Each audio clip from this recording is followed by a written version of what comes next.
fuck am I watching right now? Cock-a-doodle-doo, cock-a-doodle-dee. How do you do? I do cock-a-doodling.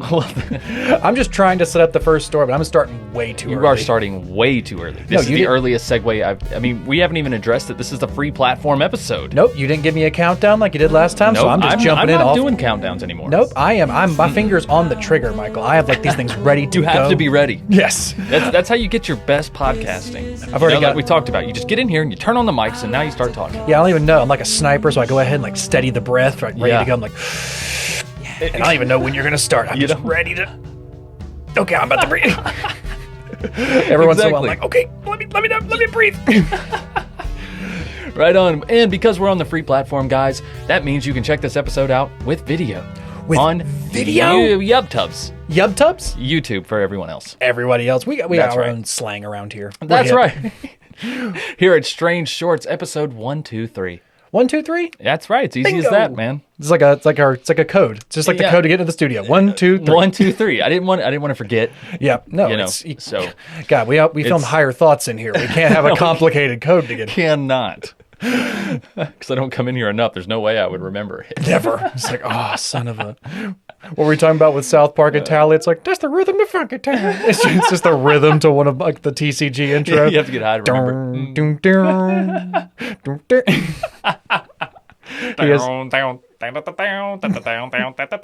Yeah, he has it all. It's like the longest code. It's all coded octavely. You thought this was a number code? No, it's a tune. Right. Weren't you trying to do like a chicken segue or something? Oh, yes. Earlier? I knew. What was that about? God, how was I not thinking about these cocks? Yeah, seriously. That's so not like you. It's so not like me.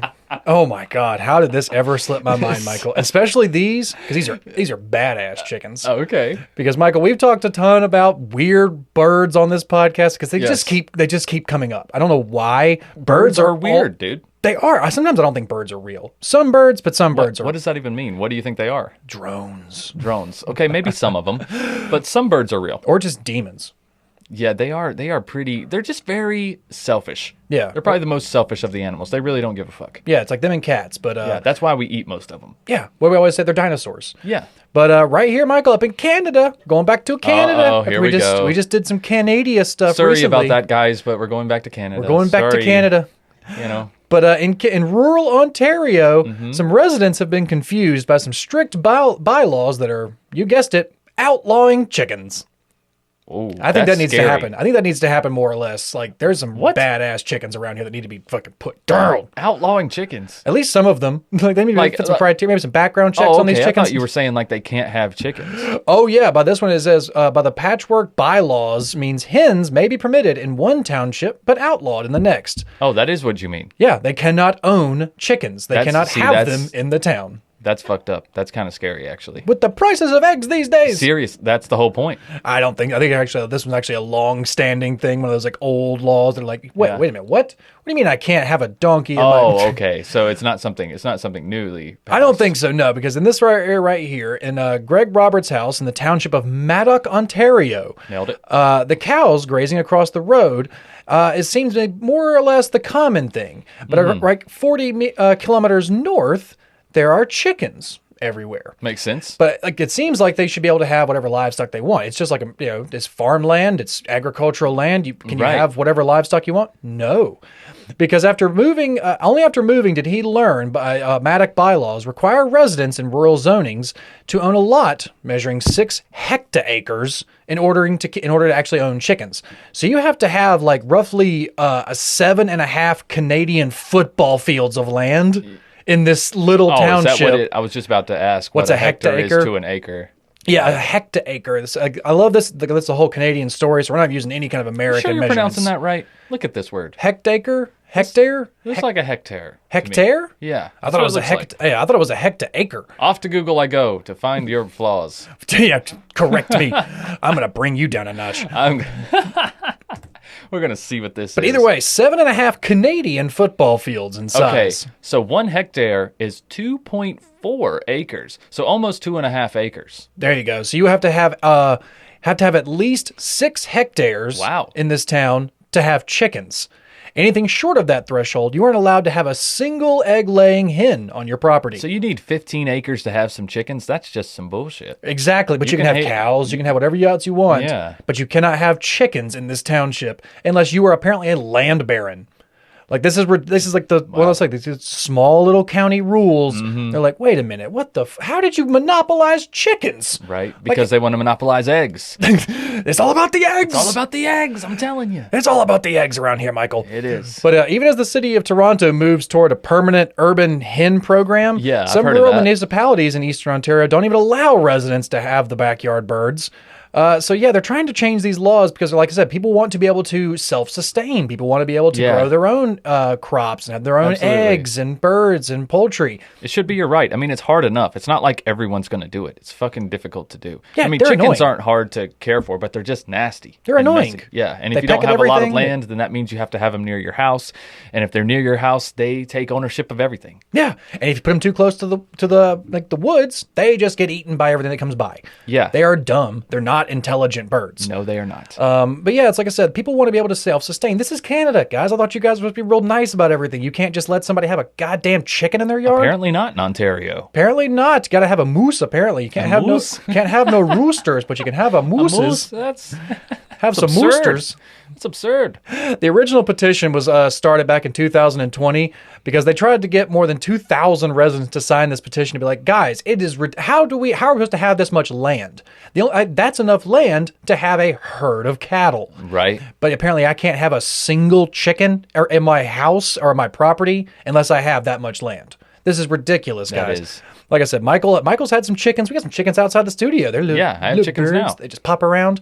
But like I said, you should be able to, no matter how much land you have, like you should not restrict you from self-sustaining yourself. Yeah, that's absolutely. a bit of a pullover right there. You know what I'm saying? Yeah, I'm telling you, there's nefarious intentions at play here. I think there's some puppet masters back here like, no chickens. No chickens for you Canadians. No, not chickens, because then they won't buy the eggs. This town runs on eggs, I tell you. Oh, I thought they'd be coming after the Canadian bacon.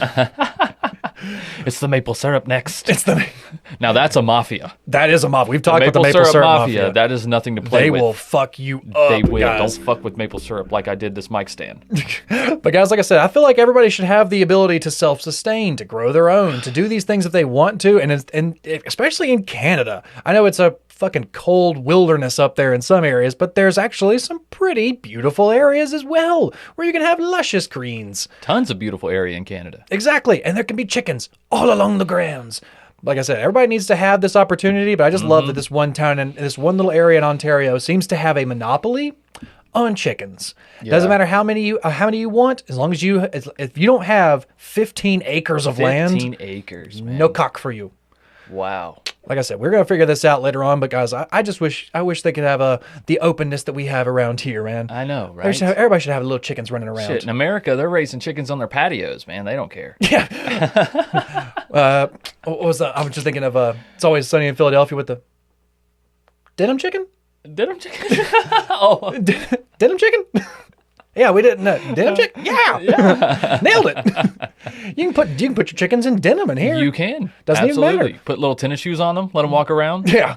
Just no cock fighting, apparently. No. You can raise your own, but you can't raise them to kill. That's right. They do that themselves. Not legally. They do that themselves, apparently. That's right. Didn't we cover a story last week or 2 weeks ago about a guy getting killed by a rooster in his backyard? His freaking, femoral artery. Yeah, like a thing stabbed him in the back of the leg and just bled him out he tried to get back to the house and just bled out. Yeah, they're deadly birds, That's terrifying, honestly. Yes. I mean, they can be scary birds. If you're not raised around them, it takes some time, I think, to get used to them. I believe it. Rightfully so. You're Yeah. around a rooster, man. It can attack without warning. I keep thinking of you you saying, it's like, didn't you have a rooster that attacked your dog? Yeah, and I hit his ass with a shovel. Had to be done. Had to be done. Sometimes you got to slap chicken. Sometimes you got to just give a good old 9-iron to a chicken. But yeah, Michael, I'm going to take another trip though for this next story. We're going to leave Canada. We're going to the United Kingdom. Oh, okay. Going to the UK. Across the pond. All right. Going over to the UK because Michael, we've known to be forgetful around here. We've known to forget a few things here and there. We have. Getting a little higher we thoughts. We must be honest. We must be honest. We do have a little forgetful tendencies. Speak our truths. But Michael, you ever forgotten that you murdered somebody and then just told a bunch of people about it? Hold on. Like the day of. Forgot you murdered somebody the day of, but then you tell people about it. So then how do you forget it if you are telling Because apparently you don't know that this is a crime? Oh, you forgot that it was illegal. Yeah, you forgot. Wait, how's this a crime? What? Wait. I can't do this? You mean killing somebody? Come on. No. People kill people all the time. But in the United Kingdom, a man who returned to the scene of a crime after murdering a father of two has been sentenced to life in prison. And I say he forgot because this man wandered up to the scene of the crime carrying a half-empty bottle of brandy and heavily intoxicated. Oh, man. He was trying to forget too early. Yeah, he was trying to clear his head real quick. Yeah, he was. Because according to police, Marek Hecko, age 26, approached the murder scene while heavily intoxicated and began telling officers that he knew what had happened and that I think I can help you guys out. After becoming confrontational, he was arrested on the suspicion of murder, and while in custody, he was later identified as the main suspect. Because after following hundreds of pieces of information pursued by detectives, they said Hecko was charged within a few days of this murder. So yeah, he apparently just walked up and was like, hey, what are you guys looking at? I know that guy. Yeah. I remember that guy. I was fighting with that guy a minute ago. I swear to God, I remember that guy. He just gave up and he's been laying there ever since. Why is he still laying there? Yeah. Get up, asshole. Tell the cops what you did to me. Fucking get up. Fucking jerk. Well, he's British, so fucking get up. Fucking get up, mate. Get up, mate. Hit you with this fucking bottle, mate. Get up. But yeah, from the moment this was declared a murder investigation, our team worked tirelessly to gather CCTV statements and compile the evidence. But during the trial, Hecko tried to claim that he turned up at the scene after to see what was happening, despite the news being nowhere on social media at this point. Oh, wow. Oh, so you just stumbled across this, crime scene that was kind of closed off and hidden. Well, I mean, if the cops are there, you could allegedly say, oh, what's going on? Yeah, but this was kind of in it wasn't like just open in the middle of the street. He kind of walked up to us like a house and was like, what are you guys doing? Yeah. Why are you poking around here? What happened here? Oh, you got some questions. Did you find the dead guy in the kitchen? I mean, did you find a dead guy? Is there a dead guy in the kitchen? It's just a hunch. In the house? Just a hunch? Somewhere? Yeah. Is it even a guy that lives here? I don't even know. There's no cameras here, is there? Right. He's looking. There's no cameras around. Shit. This guy doesn't have a Ring doorbell, I noticed. Did you guys take it or?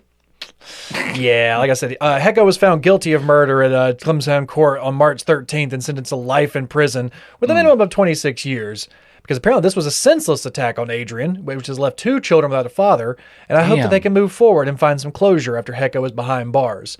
Because, apparently there was no real charge or no real, motive for this crime. Seems like he just kind of broke into this guy's house and attacked him. But like I said, after they were pursued, he just seemed to wander up after police had kind of closed off the scene. Right. And they didn't even have an investigation they still underway. have no motive. No, it doesn't seem like there's been a motive at all. They think it's just a random attack. Maybe he'd just been drunk for a while, and maybe the guy said something to him on the sidewalk, or maybe gave him a look while he was walking by or something like that. This seems to be almost like a random attack. Yeah. Because this man was stabbed multiple times in his home.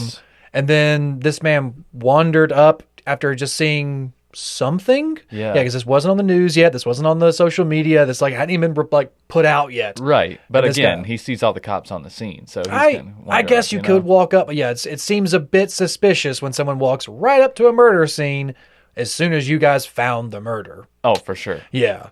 But it says, according to officials, they also learned that Ellingford was a former partner of Hecko's on the night of his death, and that Hecko had been exhibiting stalking behaviors. So apparently this guy may have been stalking him a little bit, may have been kind of watching to wait for the right time. But either way, this guy was trying to clear his head as quickly as possible. Like I said, this is in the picture you have, almost an empty bottle of brandy. Do you think... And it's a big bottle. Yeah, he definitely made some bad decisions due to intoxication. Yeah, he was trying to clear his mind after this, I do believe. Maybe he was trying to just get rid himself of the guilt, and then, he thought, what the hell, I'm just going to go turn myself in, basically. I guess that possibly to an extent. Yeah, I'm just going to get super drunk and do the right thing. Yeah, if my guilty conscience, whatever, it's if I'm drunk, I can't be held accountable for what I say. I'm drunk. Yeah, I guess. I'll get it off my conscience either way. Yeah. But I thought what if he didn't do it? That'd be crazy. He's just like some alcoholic just walking around. He really is. What's going on over here? Oh, Is that a dead guy? Put your hands behind your head for me, sir. Why are you holding? Where am I going? What did I do? What happened to Ralph? He was a friend of mine. What happened? Yeah, this could be wrong place, wrong time, but it does seem like this man had been kind of stalking a little bit prior to, and he has actually. Also, dude, for them to be putting out these pictures, if you click the link below the description, you can check out. There's multiple pictures of this suspect, like holding. It looks like body cam footage. Yeah. From a police officer, and also a mugshot, but yeah, he looks like he just kind of is just walking by. So, I mean, but also they wouldn't put these pictures up like this if they didn't have some other evidence. Because, I mean, this is a good way to get sued if this dude didn't do this. Yeah, because you are putting his face blatantly in multiple pictures in this article. Oh, yeah. Well, he's already been charged. He's already been sentenced. They got something else, too, other than him just stumbling up. Yeah, like I said, the fact that he walked up and immediately says, yeah, I know what happened. You guys want to know what happened? Yeah. I can tell you a cool story. Right. Oh, okay. But even that wouldn't be enough to plaster his his face all over the place and his name. They've got, they've already ran tests. His DNA is probably on the scene. And oh, yeah, there's definitely more to the story than him just walking up and confessing, because that would never hold up. But that is the funny part of the story. But that is the fact that he just wandered up with like almost an empty bottle of Crown Royal, like, what are you guys doing? Oh, yeah, I did that. Yeah. Why are you guys staring at me? But yeah, Michael, just sometimes you forget. Sometimes you just wander up. You're like, oh, that's why I came back here. Yeah, man. Sometimes you forget things are illegal, and you do it, and then you're like, gosh darn it, I should repent. I did not. Why did I walk back here again? Right. But Michael, I had this story for you that I wanted to bring to your attention, because me and you talked about this before. You were kind of a big fan of this guy when you did the case. It was actually a really fun one for you to do. Yes. But you remember good old Frank Abagnale Jr.? I do. Catch Me If You Can? Yes, Catch Me If You Can. The Leo DiCaprio famous movie? Yes. But apparently, Michael, after all the things that have come out about him and his stories and his helping the CIA and FBI and all these things, apparently Frank Abagnale Jr. lied about a lifetime of his crimes. No shit. Apparently. Wait, he lied about lying. He lied about the crimes he committed to make himself seem more prolific. Yeah. To make him seem... I totally believe that. Oh, I absolutely did. What? Yeah. This guy made his life seem a bit more like outlandish, but maybe he could get a movie deal someday? Oh, what? Never seen that before. Right. But yeah, this guy, remember, he impersonated a pilot, doctors, lawyers, apparently cashed over 17,000 bogus checks and accounting $2.5 million. It was just the extent to which he pulled these things, quote unquote, pulled these stunts off that made me doubt. Like, for instance, when he did his stint as a doctor, he spent years in a pediatric, like doctor ward or whatever. Yeah. Like a pediatric ward. And I'm like, how? Yeah. Years? You can't fake being a pediatric doctor for years, man. No, you can't fake it until you make it as a doctor. Maybe in the Civil War times you could fake it, because all you needed was a rusty saw and an apron, and you were a doctor. But no, once you need a medical degree and shit. I get this was the 70s, but still, man, nah. Yeah, I'm a little questionable on some of those things. But a new report from the New York Post claims that Frank Abagnale Jr. actually lied about his lifetime of lies. Frank always had been the first to tell his story about a life of cons and deceit, whether it was at speaking gigs or talk shows or in his memoirs. But in his book, Frank claimed that between the ages of 16 and 21, he impersonated a Pan Am pilot. He also claimed that he posed as a doctor in Georgia and as a lawyer in the Attorney General's office of Louisiana. But yes, and most of us believe that to be true for most of his time. But after attending one of Abagnale's talks back in 1981... Way to ruin the mythology, Andy. You're going to blame me? I didn't do this journalism. I'm just bringing you the facts. We're doing the journalism right now. We're spreading this news. It's like some people are probably inspired by this. Breaking news. Breaking news. This just in. Frank Abagnale Jr., liar. Your favorite con man conned you all. This con man was conning you about being a con man. This just in. But yes, Jim Keith didn't believe a word about what he was saying. So he spoke to Abby Ellen, who wrote the 2019 book Duped about serial liars, and she told him that he couldn't let go of the fact that Abagnale was essentially lying about lying. Right. They're saying, like, how did you pull all of this off? This is too ridiculous. There are too many things. They're like, okay, how did you do this for years? How did you just infiltrate this hospital? How did you into the attorney general's office? Right. How were you signing? How'd you get into the cockpit of a plane? Come on, dude. Yeah. So apparently Keith teamed up with a former Border Patrol officer and a professor of criminal justice named William Tooney. Or Tony? Yeah, I think it's Tooney. But between them, they gathered files, like a file of documents from court letters, from airlines, universities, government sources, and they reportedly found a small portion of what Abagnale claimed was actually true. But only a small portion of it they could actually find the paper trail to back it up. Okay. But according to about 87 pages of evidence, Frank apparently did forge checks, he did impersonate a pilot, and he did escape jail. But a lot of his claims were inaccurate, misleading, and exaggerated or completely false, according to Mr. Keith. Yeah.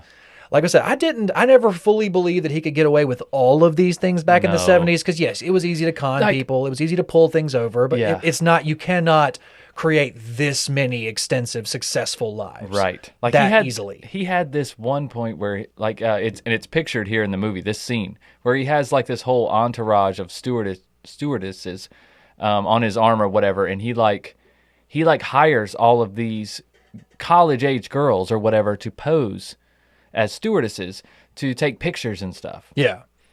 In like different places and act like and walk around with him like he's an entourage, basically just to sell the fact that he is the person on the check, the pilot on the check. Exactly. You see what I'm saying? Like, it's insane. It's a lot of steps to try and do this. It's like, at what point does that not even become valuable? Because you have to pay these girls, or I think he lied and said like they were going to get exposure to magazines. It was like those interested in modeling or whatever, the old fucking serial killer pitch.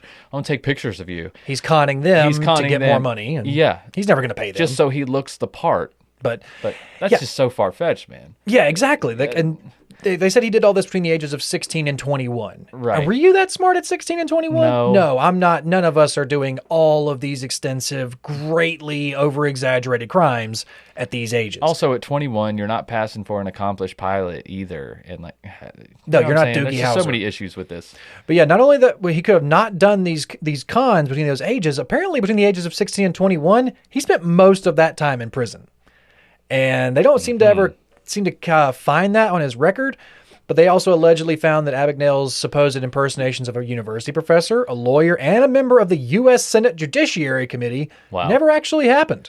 But they did find him in France. They did find him in France, yes. Yeah, he was arrested in France, so he did make a lot of money forging checks somehow. He did, but he got out of here. They do say that there is no way if those numbers line up that he could have cashed the $2.5 million worth of checks. The money would not have been able to accumulate that quickly if he had been in prison for the majority of the years. Right. Yeah, in 1970s or whatever, he would have had to cash 17,000 checks in like a matter of a couple of months almost. Yeah. Like every so often. Yeah. So yeah, like I said, this is AARP, where Abagnale was the co-host of the Perfect Scam podcast, told the New York Post that he was no longer associated with their company. After the greatest hoax of all times, author Alan C. Logan writes, the time Abagnale wasn't in some prison or jail amounts to about 14 months. So cashing $17,000 in 14 months is about 40 checks a day. So that's kind of where they're falling into this thing. It's like, okay, we've kind of lined up 40 checks a day. 40 checks a day to accumulate $2.5 million. Yeah. And it's like, it's not even on like a steady period of time because he's in and out of jail. He's got these different stints. There's no way you're getting out of jail, accumulating all the resources you need to make this perfect like scan that you have, everything you need to then cash 40 checks before you go back to prison. Yeah, there's a few things that are starting not to line up, but apparently they've, Unilad, that we got this article from, has approached representatives of Frank, and they've gotten no comment yet. Yeah, I bet there's not a lot of comments coming from old Catch Me If You Can. If I was him, I would be trying to dip the fuck out and say, catch me if you can, motherfucker. This was his longest con yet. Exactly. He was trying to ride this out until he died. Yeah. But no, one of you guys had to actually dig into his past. Why couldn't you just let the Leo DiCaprio role just be me? Why can't you just let that be me, huh? Right, yeah. No. I mean, we do it for Wild West figures all the time. Exactly. How many Wild West figures are like, look, he's Robin Hood. He was raping a dude behind that shed. But no, look, he gave all to the poor. Look at what he did to that horse. Right. Yeah, exactly. Yeah, it's a lot of there's a lot of things that are normally left out every once in a while to really dramatize these crazy life stories. So I wanted to bring this to your attention, Michael. I know we've kind of joked about the Catch Me If You Can story. Yeah. We've joked about how like the greatest con man of all time, but I don't think he actually is. Apparently not. Dude. I think he knew that might actually get him somewhere in life if he pretended to be the greatest con man of all time. Absolutely. And became public about it. Yes, then you're like, it makes you almost seem like the retired mobster who is coming out and telling all the secrets. You get all the interviews, you get the book deals. And you've already done your time, so. Yeah, you did a few cons. You did forge some checks. You did these things. So you actually know a little bit about it. Right. But let's say all you think in the rest of your life is, oh, if I do this again, I'm going back to prison for the rest of my life. Right. So what if I just own it and say, actually, you guys have any idea how much I really did? You don't even know. I did so much more. You guys don't even know who you're dealing with. Right, right. So, yeah, it gives him this leg up. It gives him a celebrity status for the rest of his life. So, yeah, this actually makes a lot of sense for the greatest con man of all time I think it's to hilarious. Be conning us. I think it's hilarious because when we did this episode, one of the things we kept bringing up and we were like, there's no fucking way he could pull this off in today's day and age. No way. No. And that's just brilliant that it's today that we debunk him. It's like you gotta debunk the fact people aren't taking you for your word anymore, huh? Imagine that. Boy who cried wolf over here. Yeah, once your story actually left the bookshelves and it actually hit the internet and everybody could actually research this shit and it wasn't just the people who were reading your book going, oh, wow, that's a crazy story. Yeah, exactly. Yeah, now you got some internet sleuths who are going, hey, that math ain't mathin'. Nope. We gotta crunch some numbers here. Hold on, Frank. Yeah, exactly. Yeah, never want to put those lies out there in the day of the internet, baby. Someone will find out. No, sir. Yeah, sometimes you get a little bummed, but I think that's a good fitting end to the greatest con man of all time to possibly being found out to have been conning us about that. Yeah, and that's kind of the full circle moment of that. But this con comes back to bite him in the ass more than any con he's ever done because now he sucks. Yeah, because now he's not just a con man. Now he's more of a liar. Now you're just a liar. Yeah, you're just a liar. We thought just a narcissistic liar who, and maybe that's what he thought his life was. This grandiose, scheme after scheme. Yeah, maybe he thought he was Leo DiCaprio. He thought he was this criminal mastermind who was. He did. I always thought I'm like he's not really that attractive. Like even in his best day, he's like he still wasn't like. He wasn't Leo DiCaprio. He wasn't a head turner. No, he's not Leo DiCaprio. Right now, he looks like Dick Cheney's stunt double. Like he's got this weird little Lord Fauntleroy haircut, like Farquaad or whatever.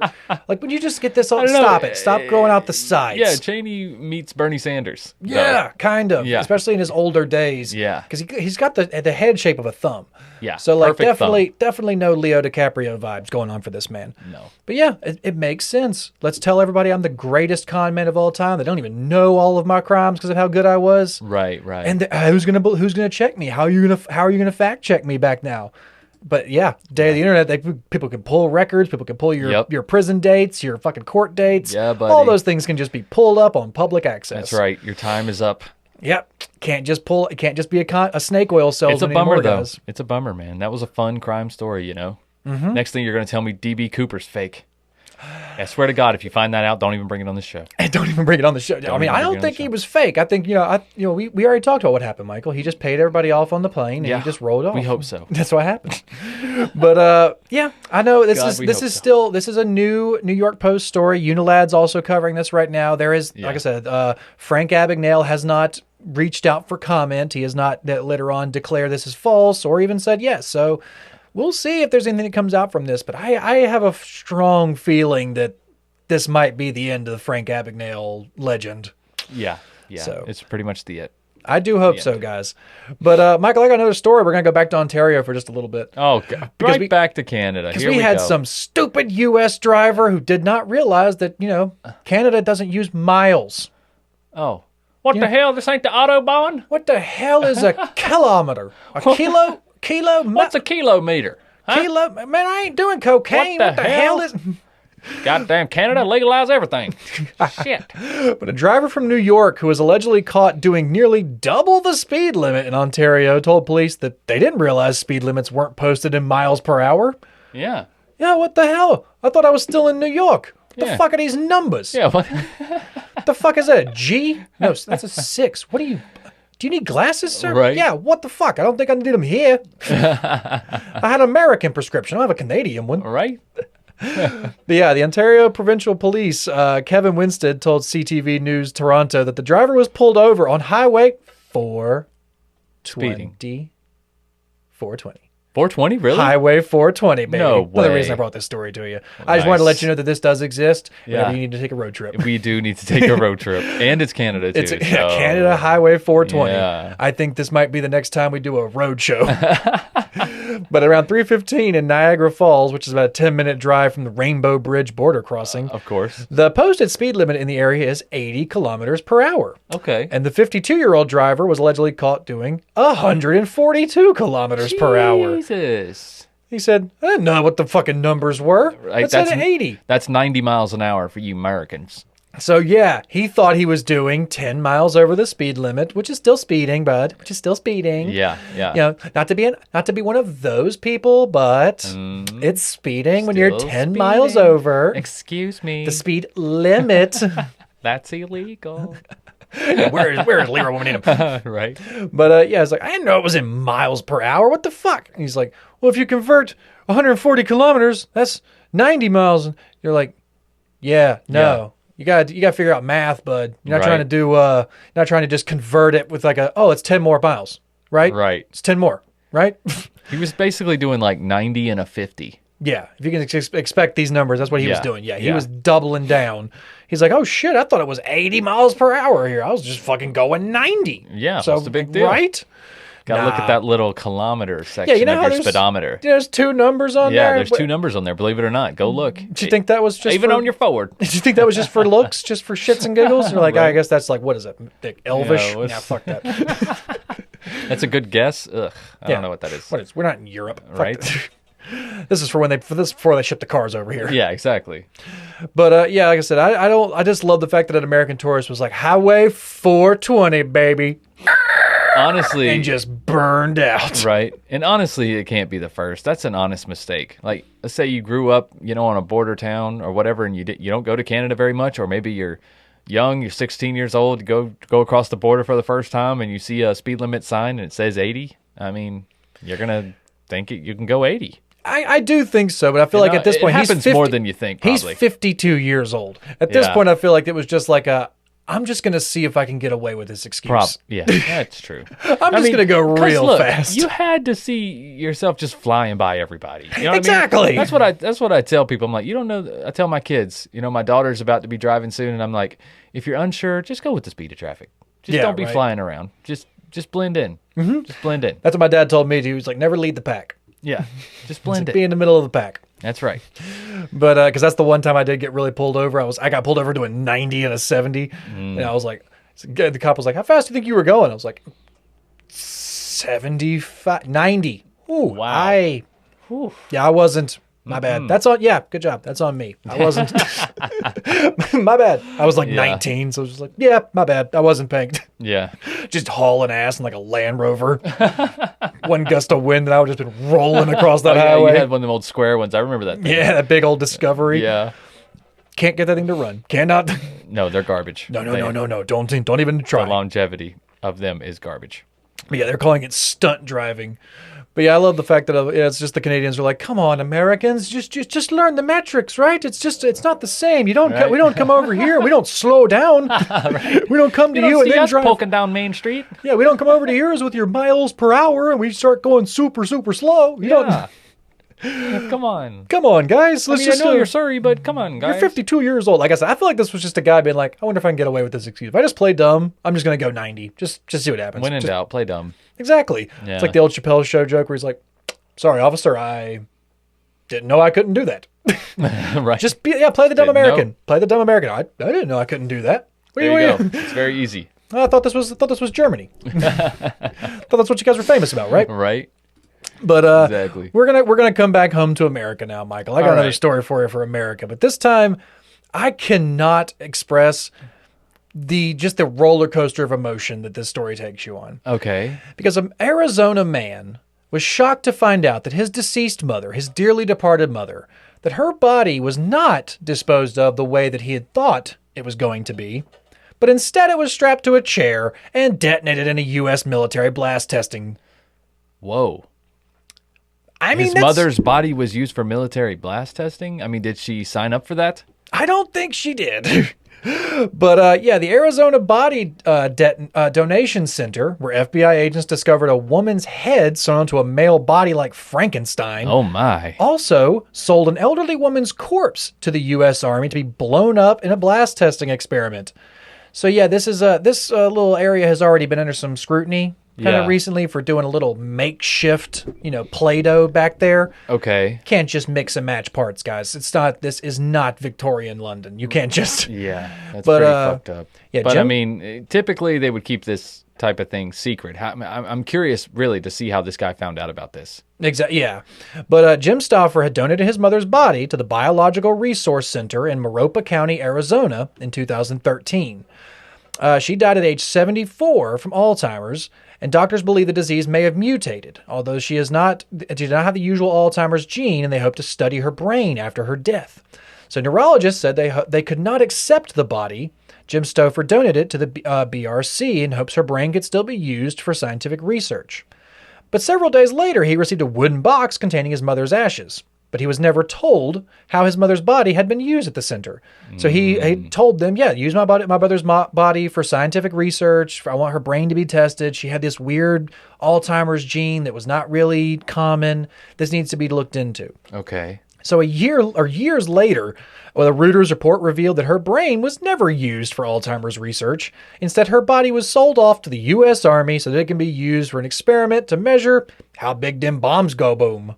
Oh, my God. Right? Let's just throw, the bad thing is, we make test dummies. We make ballistic dummies. We make the most realistic human replicas. We have pig corpses, too. Pigs are real similar. Very true. You can just throw a pig body out there. But no, you were literally just to the point where, didn't we get that old lady? She's dead, right? She's dead, right? Can we get her? Right. Come on. Dude, this reminds me of this weird, this short film that I watched. It's on Netflix. It's called Love, Death, and Robots. Have you seen that show? Yeah. Have you watched all of them? Because every episode's a completely different concept. Yeah, it's an anthology series. Everything is... It's like Black Mirror or whatever. Mm-hmm. But there's this one where these scientists, these government scientists, are testing these crazy military explosives and weapons on inmates. Mm-hmm. And basically what they tell the inmate is that if you volunteer for this testing, you can earn your freedom. Yeah. And they're definitely going to die in every single test. Exactly. They know they're going to die. And so it's really fucked up. But the inmates don't know. The inmates have no idea, no. Yeah. And and then after the inmate gets destroyed by whatever weapon they're testing, the scientists are high-fiving. They're like, holy shit, wow. Yeah. And it's it's really awkward because there's hardly any music. It's like you're in the room with them and it's just fucking weird. It's they definitely do this shit. Oh yeah, that's not far from the old school Nazi torture camps and Stalin's. They're still doing this shit now, man. But yeah, that's not far from that. But he said apparently she was strapped to a chair on some sort of apparatus, and the detonation took place underneath her to get the kind of idea of what a human body goes through when a vehicle is hit by an IED. So you never seen those little the airbag things where a guy sits on a tire with an airbag in it and gets shot up? Yeah. They did that with an IED in an old woman's body.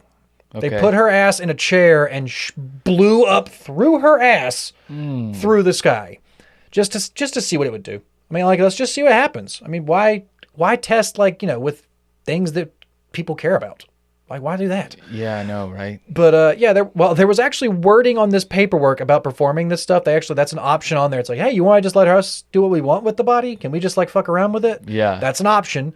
And he was like, we actually checked no on all these boxes. Don't fuck around with Nana's body. Right. Don't blow it up. Yeah, that's actually a real thing. But the donation center is no longer operating after it was raided in 2014 by the FBI following accusations that it was selling donated bodies for profit. It was during the 2014 raid that agents made several horrific discoveries, including a woman's head sewn onto a male torso, dismembered limbs, and heads strewn about with a cooler filled with male genitalia.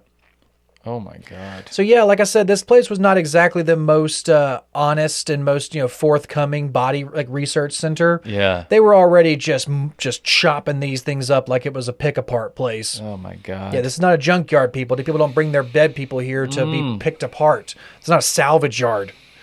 But yeah, the BRC's owner, Stephen Gore, pleaded guilty to illegal control of an enterprise in 2015, and is certainly curbing probation. I didn't know that was a crime. Yeah, I control an enterprise illegally.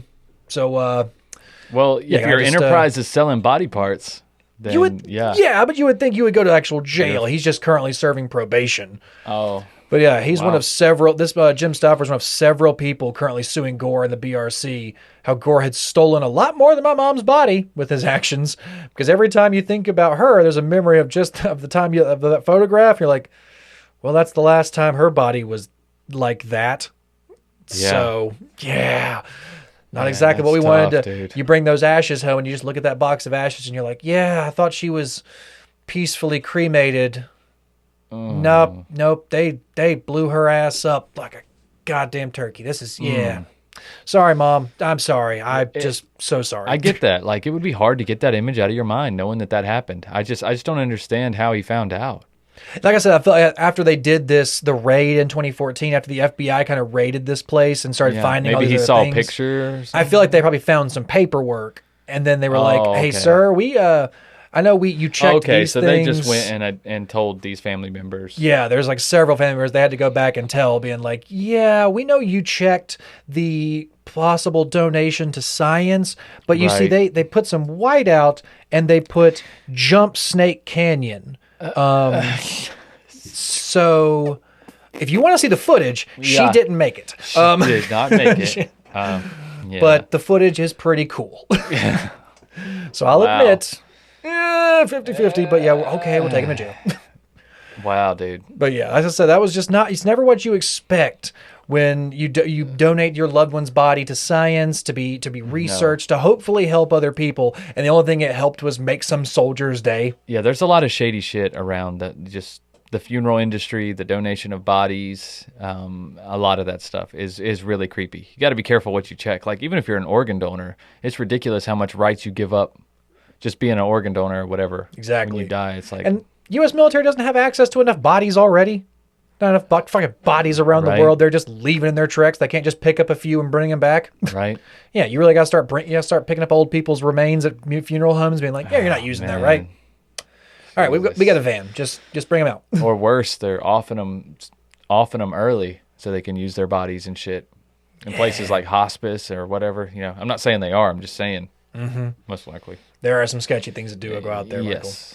But yeah, that's all I got for you this time. I wanted to leave you with that little... What a dark story to end on, dude. A dark story to end on? Yeah. I know, but that's still the greatest thing to happen to me after death. If you just think, oh, well, I'm going to the ground after death, and then you get to the afterlife, and they're like, oh, no, come check this out. Look what they did. You're like, so you're going to check that box. You're like, you can blow me up. That's fine. Yeah, I don't care. Yeah. I'm dead. Yeah. We've talked about this, Michael. Make it fucking cool. Yeah, strap me to a motorcycle. Let me do an Evel Knievel stunt. That's what I said. Snake River, baby. I want to see it. Put some fucking rockets on the back of that thing. I will break the land speed record in the nude. Just duct tape my naked old body to like the next jet propulsion, fucking dirt bike thing. Yeah. Just send my body just screaming down there, all the skin flapping in the G-force. With an Evel Knievel cape. Yeah. All my just loose skin to just make the cape at this point. It'll be just catching all the wind force, all the G-force, just ripping my body apart. Speaking of images you don't want to see. Oh my God. This is why you come on YouTube, guys. Yeah. Andy just acted it out. I don't even know how he got his skin to do that. I know. It's crazy. I'm like Wolverine, actually. I gotta grow this back every once in a while. I shed it whenever I need to grow a size. That's right. Well, all right, guys. Well, I hope you enjoyed this Strange Shorts on the free platform. We had fun. Absolutely, guys. It's been a fun episode. That's right. It's always a blast. And like we said, guys, every free platform, Strange Shorts, also has a video to go along with it. Search True Crime Guys on YouTube, rather. Not wherever you get your YouTube, but just YouTube. And subscribe, guys, because also me and Andy put up every TCG Proper episode with video. My lovely wife, Kristen, adds pictures and funny GIFs and things as we're talking.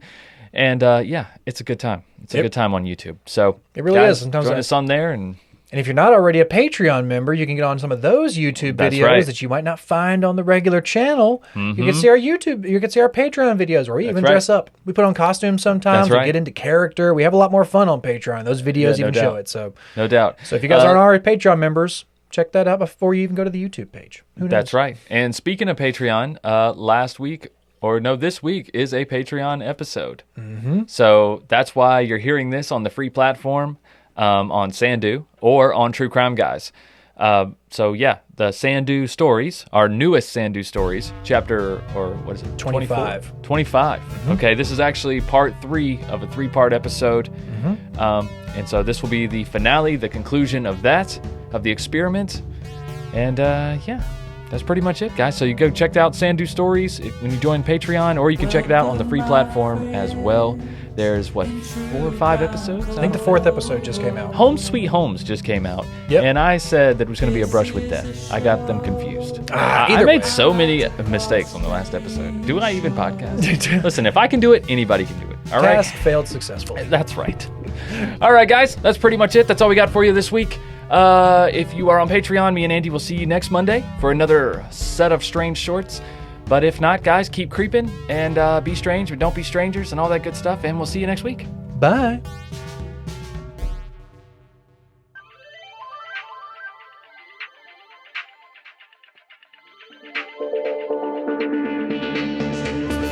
If you enjoyed this episode, please feel free to check out all the other shows on our TCG network, as well as subscribing to our YouTube channel. Starting every Monday with new episodes of Strange and Unexplained, followed every other Tuesday by our audio drama podcast, Sandu Stories. Then, of course, new episodes of True Crime Guys every Wednesday. And if that's not enough, head on over to our Patreon, where you can have access to hundreds of hours of exclusive content, including older episodes, strange shorts, the latest edition of Sandu Stories, and, of course, higher thoughts. But until next time, guys, keep creeping. You hush your mouth, boy.